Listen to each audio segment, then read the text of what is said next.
بسم اللہ الرحمن الرحیم۔ السلام علیکم۔ ایسٹ انڈیا کمپنی بہادر کے بارے میں جاننے کے لیے میں نے کئی کتابوں، مضامین اور مسودات کا مطالعہ کیا، جن سے مجھے اپنے ابتدائی سوال کا جواب تلاش کرنے میں مدد ملی کہ ایک تجارتی کمپنی جس کے ابتدائی ارکان کی تعداد سینکڑوں میں تھی، کس طرح ہندوستان کے کروڑوں لوگوں کو غلام بنانے میں کامیاب ہوئی۔ کمپنی بہادر کی کہانی کی ابتدا 31 دسمبر سن 1600 کو ہوئی، جب ملکہ الزبتھ اول کے ایک شاہی فرمان کے ذریعے برٹش ایسٹ انڈیا کمپنی کا قیام عمل میں آیا۔ اس فرمان کی خاص بات یہ تھی کہ اس کے ذریعے ایسٹ انڈیا کمپنی کو مکمل اجارہ داری دی گئی کہ وہ انگلستان کی واحد کمپنی کے طور پر مشرقی ہندوستان میں تجارت کر سکتی ہے۔ ایسٹ انڈیا کمپنی کی بنیاد رکھنے والے ابتدائی ارکان کی تعداد 218 تھی۔ یہ انگلستان کے با اثر تاجر تھے جنہوں نے شاہی دربار سے یہ فرمان جاری کرایا تھا۔ اس زمانے میں ہندوستان میں مصالحہ جات کے علاوہ ٹیکسٹائل اور نیل کی بھی بہتات تھی۔ 1608 میں پہلا بحری جہاز ولیم ہاکنز کی سرکردگی میں ہندوستان روانہ کیا۔ یہ جہاز سورت کی بندرگاہ پر لنگر انداز ہوا۔ اس زمانے میں ہندوستان پر مغل بادشاہ جہانگیر کی حکومت تھی۔ یاد رہے کہ جہانگیر کا دور حکمرانی 1605 سے 1627 تک محیط تھا۔ جہانگیر شہنشاہ اکبر کا بیٹا تھا، جسے ایک وسیع، مضبوط اور خوشحال سلطنت ورثے میں ملی تھی۔ ولیم ہاکنز کی کوشش تھی کہ کسی طور اسے شاہی دربار تک رسائی مل جائے تاکہ وہ شہنشاہ سے ہندوستان میں تجارت اور فیکٹری کے قیام کی اجازت حاصل کر سکے، لیکن دربار تک رسائی اتنی آسان نہیں تھی۔ اس تگ و دو میں 1 برس بیت گیا، تب کہیں اسے دربار تک رسائی ملی۔ ہاکنز نے اس دن کے لیے طویل انتظار کیا تھا۔ اس نے بادشاہ سے ملاقات کے لیے ترکی زبان بھی سیکھی تھی۔ اس روز وہ افغانی لباس زیب تن کر کے شاہی دربار میں حاضر ہوا۔ جہانگیر نے اس سے مختصر سی ملاقات کی اور اسے رخصت کر دیا۔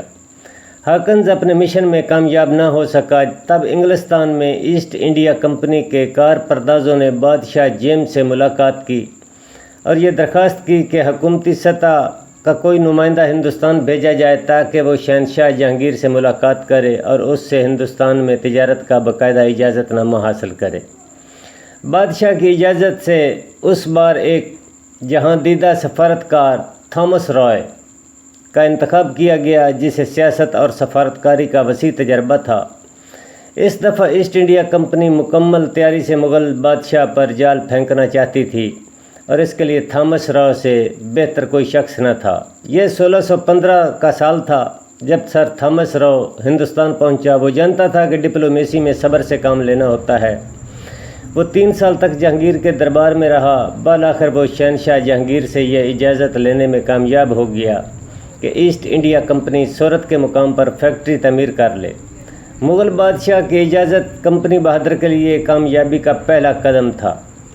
یہ سب کچھ تھامس رائے کی جہاں دیدہ شخصیت اور سفارتکاری کی وجہ سے مکمل ہوا۔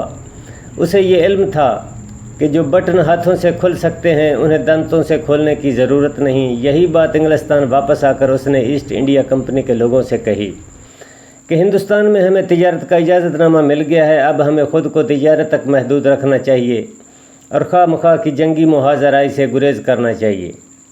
اگلے کچھ ہی عرصے میں ایسٹ انڈیا کمپنی نے مختلف مقامات پر 3 فیکٹریاں قائم کر لیں۔ یوں کمپنی تجارت کے ذریعے بے تحاشا منافع کمانے لگی۔ ایسٹ انڈیا کمپنی نے دولت کو اپنی طاقت بنایا اور انگلستان کے پارلیمان کو بھی اپنے دائرہ اثر میں لے لیا۔